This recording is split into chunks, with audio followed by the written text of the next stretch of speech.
Euroregione News. Nonna Katia, raccontami una storia.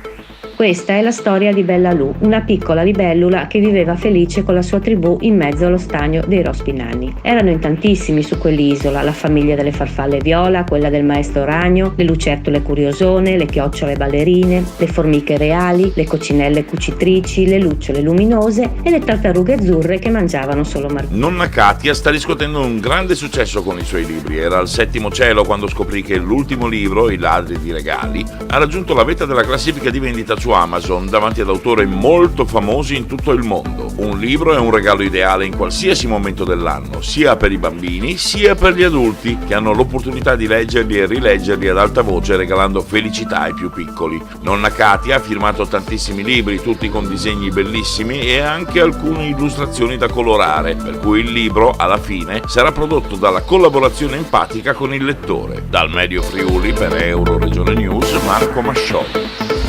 Euroregione News.